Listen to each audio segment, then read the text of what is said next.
안녕하세요. 우리 새해 음력 설날 맞이했습니다. 우리 여러분 새해에도 여러분 가정과 하시는 일에 더 큰 발전과 많은 기쁨이 있는 새해 되시고 주님의 축복을 많이 받으시기를 축원합니다. 예, 오늘 우리 38강 종교가 상식이 되려면 여러분 종교는 초자연적인 거죠. 말 그대로 이정강에서 말하는 초합리적인 세계예요. 신앙의 세계란 말이죠. 상식은요. 상식을 영어로 뭐라 그러죠? common sense 그래요. common은 보통 센스라는 거죠. 너는 왜 이렇게 common sense가 없니? 제가 이 말씀을 왜 드리냐면 종종 많은 훌륭한 종교인들, 기독교인들도 있지만 종종 이게 제 얘기를 한번 제 경험 얘기를 할게요. 꽤 오래 전이지만 제가 그 이스라엘 우리 그때 학교에서 이제 같이 가게 됐어요. 학교에서 팀으로 갔는데 이스라엘 소위 성지순례죠. 이제 많은 외국인들이 와서 관광하지 않습니까? 근데 한 번 사람들이 막 약간 조롱식으로 웃으면서 정말 손가락질 하더라고요. 그래서 우리 팀원들은 다 미국 주로 학생들이었으니까 갔는데 이렇게 보니까 한국 분들이 교회에서 왔나 봐요. 그 큰 옛날 그 무대죠. 옛날 그 고대 사회 그 원형극장 같은 무대 올라와서 막 박수 치면서 찬송가를 하는 거예요. 그것도 두 곡이나. 근데 그분들이 신앙이 있는 건 좋은데 그거는 본인 교회 것도 아니고 많은 외국인들이 줄 서갖고 이제 무대에 올라와서 서로 사진 찍고 그래야 되는데 5분, 10분을 거기서 그걸 뭐라 그래요? 커먼 센스가 없다는 거죠. 왜 기독교인들이 욕을 먹냐면 커먼 센스가 없는 거예요. 자, 우리 기독교인의 삶이란 것은 모든 영역의 삶을 살아가는 거죠.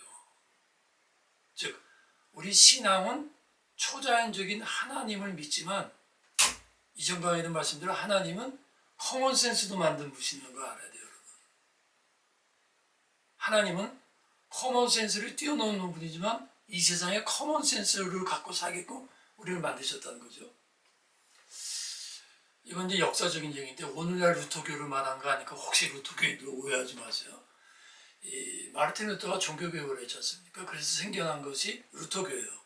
근데 루터교에 그때 무슨 맹점이 있었냐면 마르틴 루터 그 당시 배경이 너무나 이제 캐톨릭이 많이 부패했기 때문에 성경 외에 예수 믿는 믿음 외에 다른 것을 구원을 말하니까 루터는 오직 믿음으로 구원한다는 것을 강조했어요. 그러다 보니까 그러고 나서 새로운 루터교가 생겼는데 루터교인들이 잘못된 인식을 가져가지고 우리는 믿고 회개하면 다 되는 거다라는 잘못된 인식이 있어갖고 이건 통계에 그 당시 루터교인들이 도덕적으로 제일 떨어졌다는 거예요. 상식을 벗어났다는 거죠. 또 반대로 그냥 커먼 센스 혹은 인간의 어떤 지성만 강조하다 보면 초월적인 세계를 부인하다 보면 오늘날 그건 불신이 되고 자유주의 신학적인 사람들이 그런 삶을 살 유형이 많다는 거죠. 그래서 종교가 상식이 된다는 의미는 종교적 진리가 우리가 말하는 상식적 진리하고도 통한다. 상식적인 차원에서도 우리 종교 교리라는 것이 틀린 얘기가 아니라는 것을 알아야 된다는 거죠. 제가 이전에도 말씀했지 저희 강의는 전체적으로 교리, 진리, 원리의 통합성을 지금 말씀하는 그 과정에서 지금 이 말씀하는 거를 그 배경이라는 걸 아시고 들으시면 되겠습니다. 그래서 종교가 상식이 된다는 것은 종교적이고 초월적인 교리가 일반적 상식과 지식에서도 우리가 받아들일 수 있는 것이 돼야 된다 그 의미입니다. 그래서 그러려면 말씀의 논리가 있고요. 일반적 논리가 있습니다. 조금 어려운 말인데 나중에 말씀드리고 초함적인 논리가 있고 합리적 논리가 있어요. 종교는 일반적이고 쉽죠. 교리 일반적이. 자, 말씀의 논리는 뭐냐면 여러분 일반적 논리가 있죠. 내가 지금 옆에 있는 사람하고 대화를 합니다. 그런데 모든 대화 중에 논리가 있잖아요. 나 지금 빨리 좀 이 자리에서 일어나야 돼. 왜? 그러면 누구랑 약속이 있어. 그럼 몇 시야? 지금이 4시인데 내가 4시 반까지 가야 돼. 거기 논리란 말은 안 하지. 논리가 있잖아요. 왜 떠나야 되고 누구 만나야 되고. 그러면 말씀의 논리라는 것도 있어요. 말씀의 논리는 뭐냐면 일반적인 논리로는 안 돼요. 그렇죠? 이전 강의에서 말씀은 하나님의 생각이라고 그랬어요.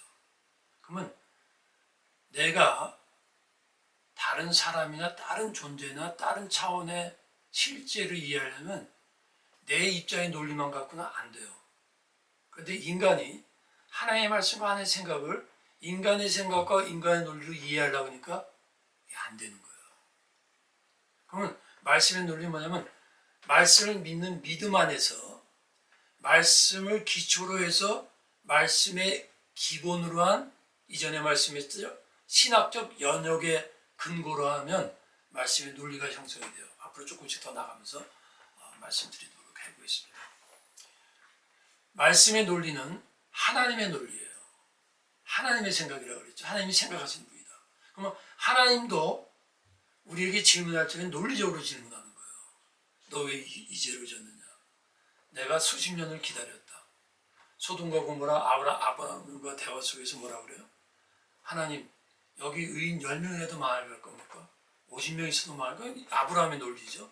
하나님은요, 망하게 하지 않는다. 하나님의 논리가 있는 거죠. 일반적인 인간의 심판에 대한 논리와 하나님의 논리가 통하는 거예요.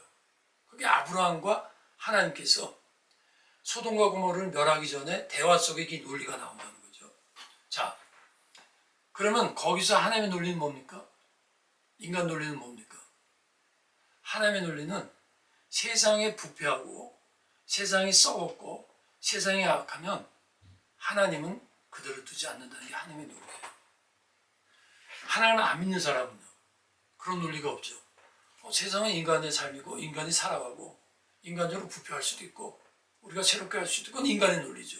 하나님은 기다리다가 회개 안 하면 멸망케 한다는 게 말씀의 논리다 그 얘기입니다. 이해가 되시죠? 네. 신학적 논리, 신학적 연역으로 시작한다. 말씀을 전제로 시작한다는 그래서 신학적 논리가 되는 겁니다. 그래서 실존적 경험의 논리, 이건 무슨 말이냐면 이전에 신학적 귀남 말씀했지만 이 우주의 질서를 보고 이 세상에 내가 경험을 통해서 하나님이 살아계신다는 걸 아는 것이 귀납이라고 그랬어요. 이 세상의 경험이 뭐예요? 아니, 실존적 경험이에요. 그러면 내가 밥 먹고 사는 경험은 일반적인 경험이에요. 근데 난 말씀을 읽고 힘을 얻고 말씀을 읽고 그것 때문에 감동을 받았고 기도하는 거거든요. 그건 신앙의 경험이란 말이죠. 그러면 다른 믿지 않는 친구가 나왔고 내가 말씀 읽을 때 너 말씀 읽어서 뭐하냐 지금 바쁜데? 너 말씀이 너한테 도움이 되냐? 그러면 그 친구는 믿지 않는 친구이기 때문에 내가 나 말씀을 읽으면 힘이 생겨.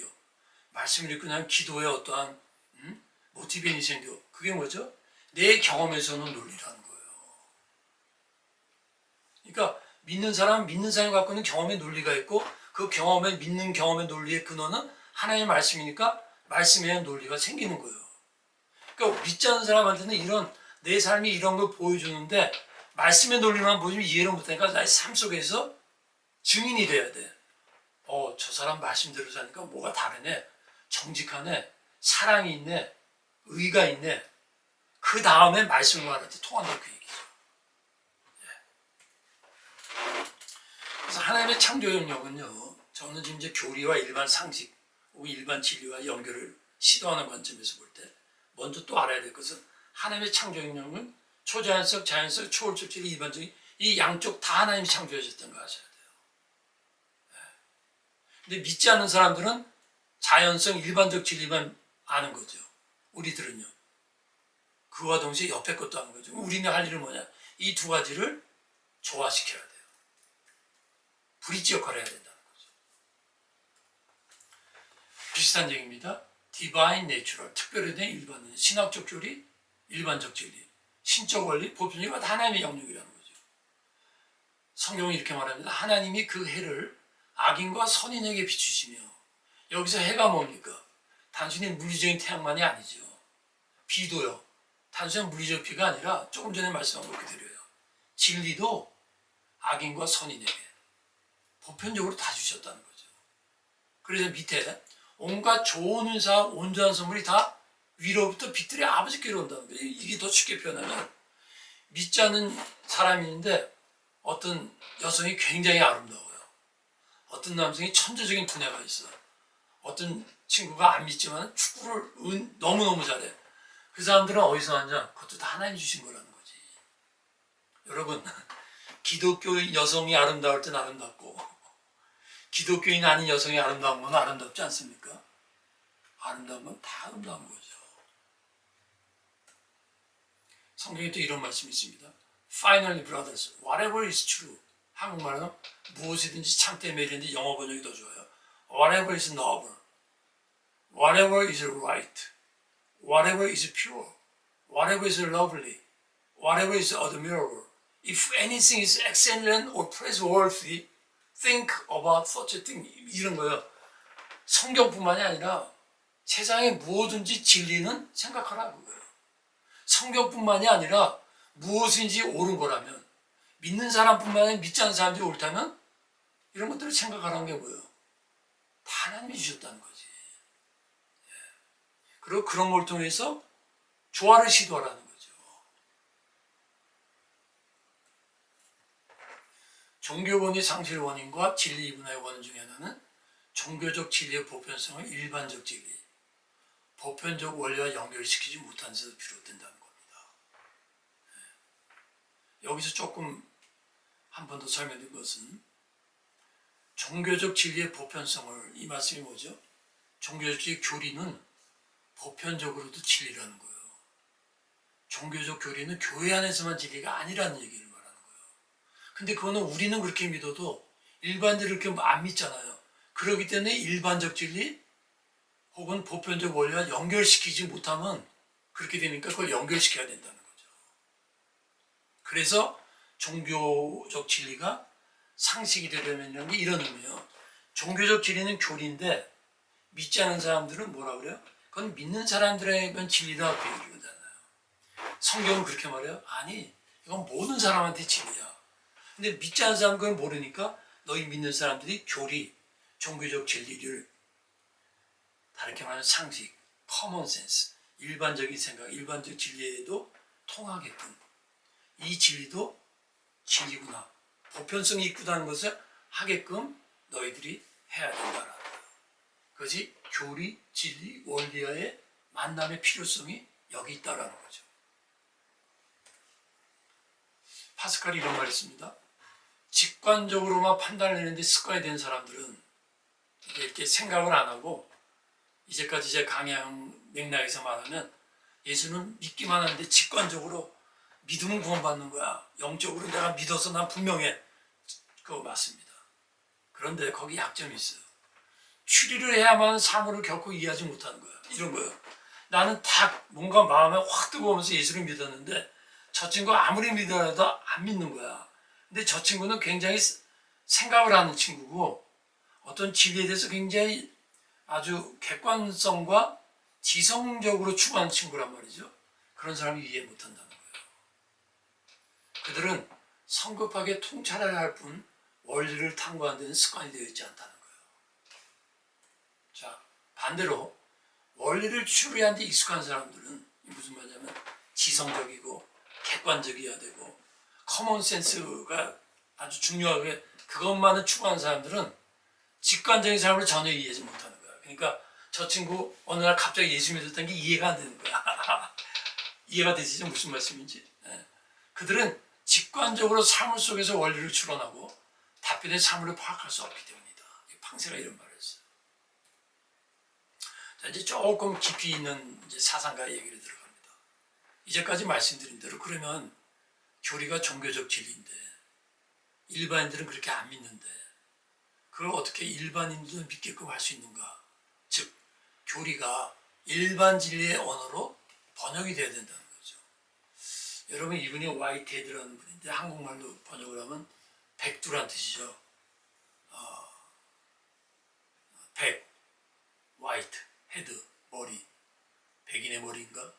자, 굉장히 아주 천재적인 사상가인데요. 이분이 이런 말을 했습니다. 제가 이분 책을 이제 이분이 쓴 지금 몇 권 읽어갔는데 이런 말합니다. 우리는 영감을 신조의 좁은 범주에 한정시켜서는 안 된다. 여기서 말하는 영감이라는 건 이제 우리가 믿는 하나님 혹은 성령이죠. 신조는 여기서 말한다는 것은 교리라고도 말할 수 있어요. 교리의 좁은 범주에 한정시켜서는 안 된다. 자, 영감과 신적 교리에 대한 비교를 한번 해보겠습니다. 영감이 뭐죠? 무한한, 초월적, 신적인 거죠. 자, 여기 옆에 전구불이 있죠. 저기 불이 팍 들어왔어요. 우리는 이미 저게 왜 불이 들어온 걸 알잖아요. 근데 어린아이들이, 아프리카에 사는 아이들이 전혀 저런 전구에 불 들어온 거 못 보는 아이들 앞에 가서 저걸 딱 해놓고 딱 불이 들어오게 해서 깜깜한 데서. 이 아이나 이 사람은 저게 어떻게 불이 들어온 걸 몰라요. 그냥 신기한 거예요. 제가 왜 이 비유를 드냐면, 자, 영감의 속성은 무한하고 초월적이고 신적인 거예요. 마치 아프리카에서 전혀 전기를 모르는 사람이 전구에 불이 팍 까만 어두운 밀림에서 팍 불이 들어왔을 때 이 사람한테 영감 같은 거예요. 영감 같은 어느 한 광채가 팍 나타나는 거지. 이 사람한테는 이게 전류에 의해서 전기에 의해서 연결이 되어갖고 빛이 된다는 걸 전혀 모르는 거예요. 예? 그런데 이거를 이렇게 불이 팍 들어왔을 때 엔지니어나 무슨 이걸 우리 아는 일반인들이 이거 전기라는 게 있는데 전류라는 거 있는데 이 전구라는 전구라는 요속에 이 전류를 연결시킬 수 있는 조그만 어떤 그런 전류품들을 넣어놓으면 이렇게 된다. 그걸 딱 말을 했어요. 그래도 무슨 말인지 못 알아들어요. 그게 교리라는 거예요. 자, 예수님이 딱 세상에 태어나셨어. 부활하셨어. 우리에겐 빛이야. 그걸 믿는 체험한 사람들이 예수는 하나님의 아들이야. 그거는요, 전구불을 아프리카에 딱 갖다 놓고 불이 팍 들어왔는데 처음 본 사람한테 이것은 전구불이라는 건데 전류에 의해서 전기줄에 의해서 불이 온 거야. 그러면 한마디도 못 알아들어요. 전기가 뭐야? 그럼 전기를 또 설명해야 되잖아요. 전기줄은 뭐야? 그 전구 안에는 그게 어떻게 연결돼? 자, 여기서 내가 너무 시간을 끌었는데 신조의 속성은 개념적, 제한적, 자, 오해하지 마십시오. 교리가, 영감이 하나의 말씀이 틀렸다는 얘기가 아니라 그것만 갖고는 일반적인 진리, 일반인들한테 소화시키기에는 역부족이다. 그 말씀을 제가 하고 싶은 겁니다. 자, 화이트헤드가 이 말씀을 했어요. 교리는 사실에 대한 표현으로서 일정한 사고 영역을 발생한다. 말을 단순히 번역함으로써 교리를 전달할 수 없으며 우리는 그것을 이해한다. 제가 조금 아까 정부 얘기한 거 똑같죠. 말을 단순히 번역해서 교리를 전달할 수 없다. 이 말이에요. 예수님이 하나님의 아들이야. 하나님이 천지를 창조했어. 하나님이 이거 다 창조했어. 그러면 그걸 믿어야 되는 거잖아요. 근데 그걸 이해를 못 한다는 거죠. 교리로만 갖고는 안 된다는 거예요. 그러면 그것을 어떻게 일반적인 진리, 일반적인 상식을 이해시키느냐가 아닙니다. 그거 잘못하면 큰일 납니다. 일반적인 상식을 이해할 수 있는 영역이 아니에요, 그거는. 그러면 어떻게 하냐? 제가 이전 강의에 말씀드렸지만 이 종교적 진리가 왜 진리이고 일반적인 지성과 이성과 논리를 가지고 그걸 질문하고 파고 들어갈 적에는 그 한계성을 깨닫게 하고 그 다음에 이 교리나 종교적인 진리가 일반적인 언어로 표현을 함으로 그 갭을, 그 간격을 최대한대로 좁히는 거예요. 그게 변증이에요. 그럼 그걸 잘하면 하나님 믿느냐? No. 그걸 잘해서 하나님 믿는 사람도 있고 그걸 잘해도 하나님 안 믿는 사람이 있어요. 그거는 또 다른 차원이에요. 자, 조금씩 더 깊이 있게 설명해볼게요. 예를 드는 겁니다. Fatherhood of God이라는 말은 초기 공화정의 로마 시민에게 의의를 받는 어구였어요. Fatherhood. 현대의 미국인이 이해한 것과 달라요. 이게 무슨 말씀이냐면 로마 시대 Father of God, 하나님 아버지 그랬을 때하고 오늘날 현대인이 하나님 아버지의 이해가 다르다는 거예요. 한쪽에서는 굉장히 엄격하지만 한쪽엔 부드러운 의미를 갖는다는 거예요. 똑같은 아버지라는 단어를 사용했을 때. 그러니까 성경에 나온 어떤 단어가 어떤 문화에 사는가, 어떤 사람이 받아들이는가에서 달라진다는 거죠.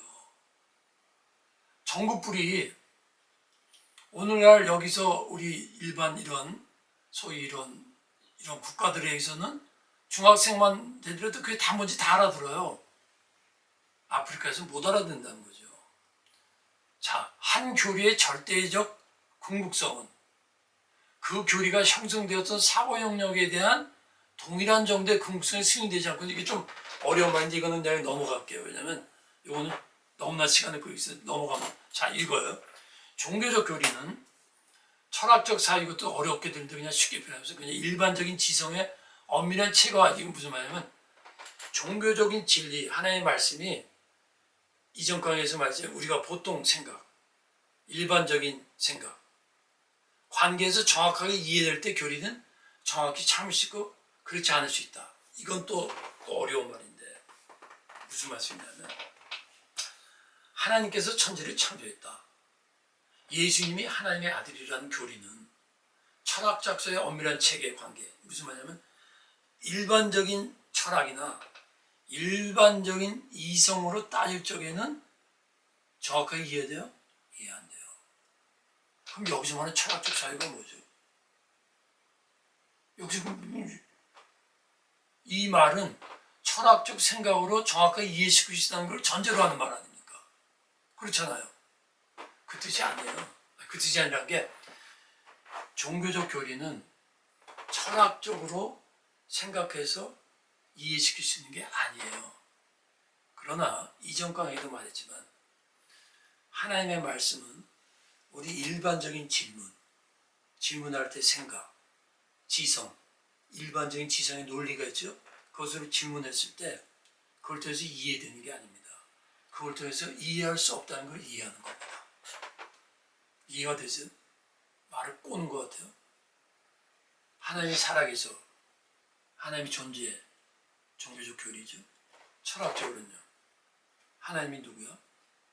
하나님은 세상을 만드신 분이고 이 세상 같은 존재가 아니야. 그런 분이 살아계시는 걸 어떻게 알아?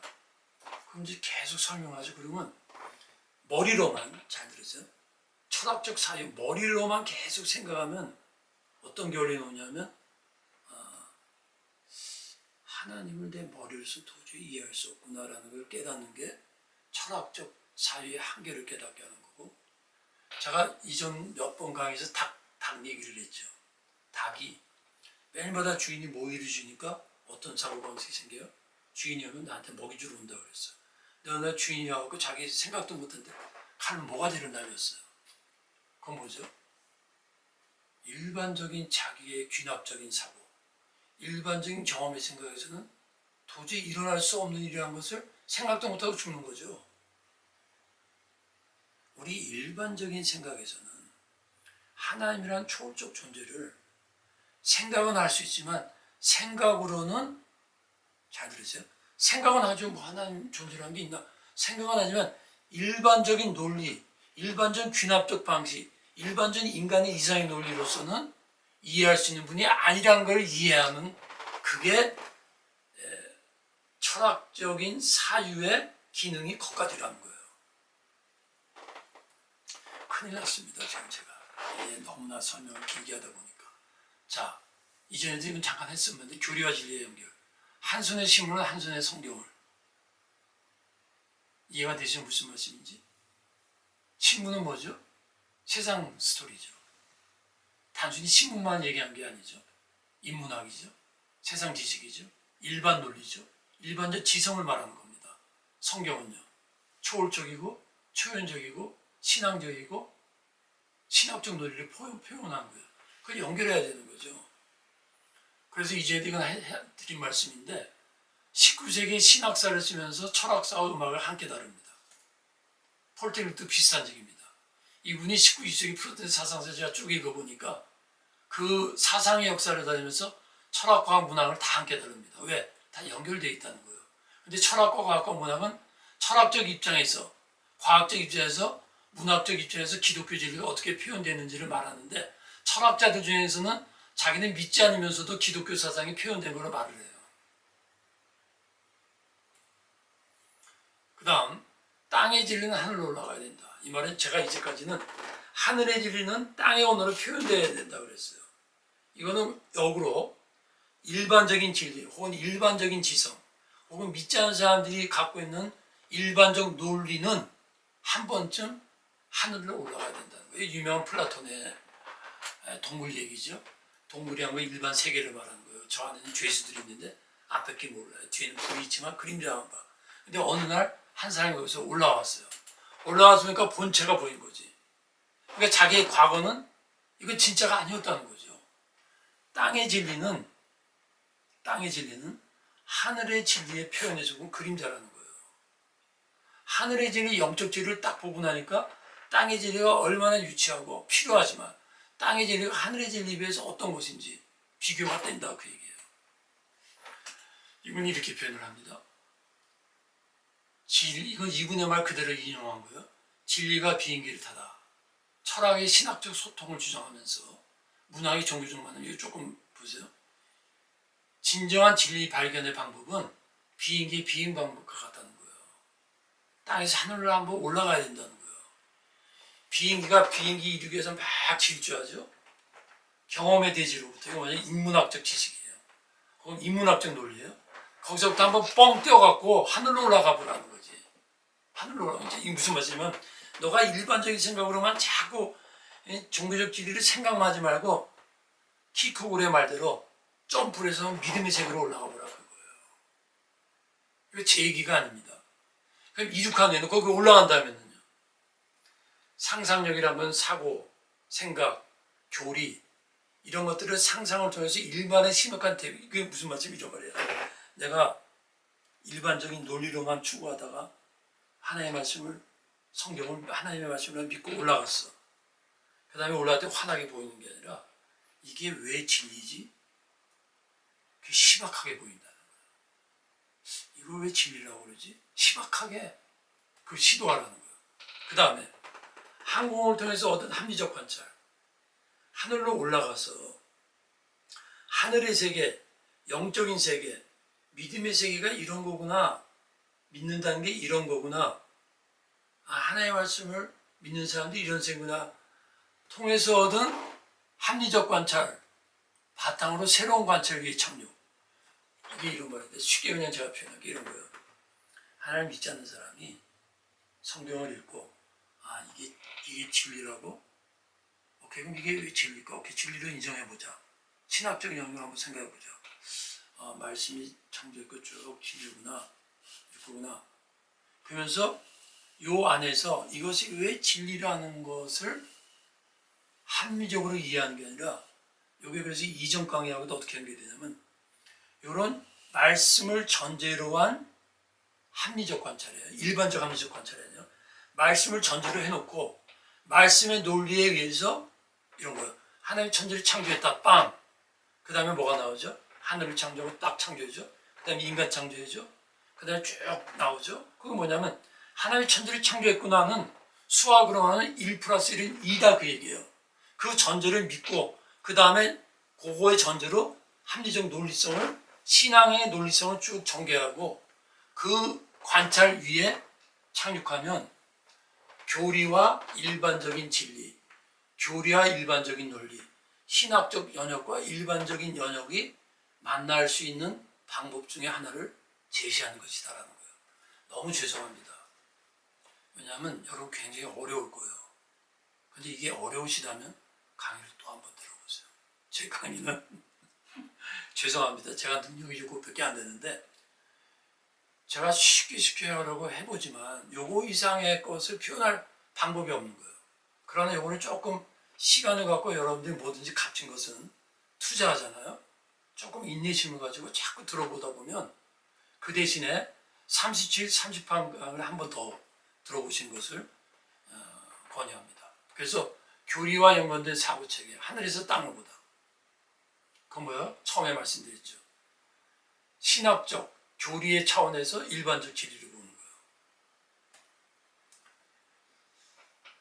요거는 시간상 다음번에 하도록 하고, 오늘은 좀 말이 많이 어렵고 여러분들 이해하기 어렵기 때문에 오늘 여기서 마치도록